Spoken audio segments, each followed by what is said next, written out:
حضرات صوفیاء کرام رحمہم اللہ میں سے ایک بہت جلیل القدر شخصیت برصغیر پاک و ہند میں جن کے تجدیدی کارنامے عوام و خواص سب کے سامنے ہیں، میری مراد حضرت امام ربانی مجدد الف ثانی حضرت شیخ احمد سرہندی علیہ الرحمہ کی ذات گرامی سے ہے۔ حضرت امام ربانی علیہ الرحمہ چونکہ فاروقی النسل ہیں، فاروقی النسب ہیں، یعنی حضرت امیر المؤمنین مراد رسول سیدنا عمر فاروق اعظم رضی اللہ تعالیٰ عنہ کی اولاد میں سے ہیں، اور پھر حضرت مجدد کے لیے یوں سمجھ لیجئے کہ امت محمدیہ میں یہ خصوصیت بھی ہے کہ عمومی طور پر جو بھی مجدد ہوا کرتا ہے، مجدد کا لفظی معنی تجدید کرنے والا، کسی چیز کو نئے سرے سے زندہ کرنے والا، اس کا احیاء کرنے والا۔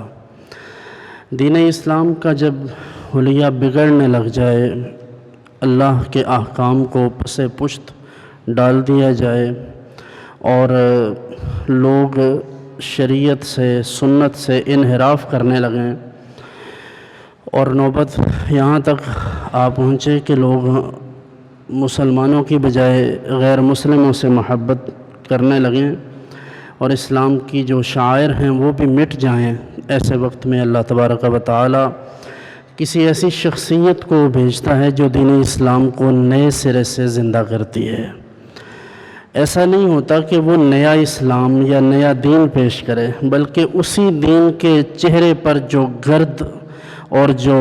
مٹی جم جاتی ہے اس کو اتار کر دین کا اصل چہرہ لوگوں کے سامنے پیش کرتا ہے مجدد۔ اور عمومی طور پر مجدد 100 سال کے لیے ہوتا ہے، یعنی اس کا جو تجدیدی زمانہ ہے وہ 1 صدی پر محیط ہوتا ہے۔ لیکن حضرت امام ربانی علیہ الرحمہ کا جو مشہور لقب ہے، جو آپ سماعت فرماتے رہتے ہیں، مجدد الف ثانی، اس کا معنی ہی یہ ہے کہ 1000 سال، یعنی دوسرا 1000 سال جو حضور نبی کریم صلی اللہ علیہ وآلہ وسلم کے بعد جو 1000 سال مکمل ہوا دوسرا، تو اس دوسرے 1000 سال کے لیے مکمل طور پر آپ مجدد ہیں، یعنی اس کی تجدید آپ کے ذمہ ہے۔ اور یہ زمانہ بھی آپ کی روحانیت کے زیر اثر ہے کہ آپ کے کارنامے، آپ کے علمی، سیاسی، فکری کارنامے آج بھی اس دنیا میں پائے جاتے ہیں، اور انہی کے اثرات ہیں کہ برصغیر میں جہاں اکبر جیسا بادشاہ بیٹھا تھا خلافت پر اور اس نے دین اسلام کا نقشہ بدل کے رکھ دیا تھا۔ حالات یہ تھے کہ حضرت مجدد جس وقت دنیا میں تشریف لائے ہیں تو اس کے بعد آپ کی عملی زندگی شروع ہوئی، تو آپ نے ملاحظہ فرمایا کہ اتنے خطرناک حالات ہیں کہ اس نے باقاعدہ کلمہ طیبہ میں اضافہ کروا دیا، یعنی کلمہ کو بدلا نہیں، اس میں اضافہ کر دیا۔ تو لوگ کلمہ مکمل اس طرح پڑھتے تھے،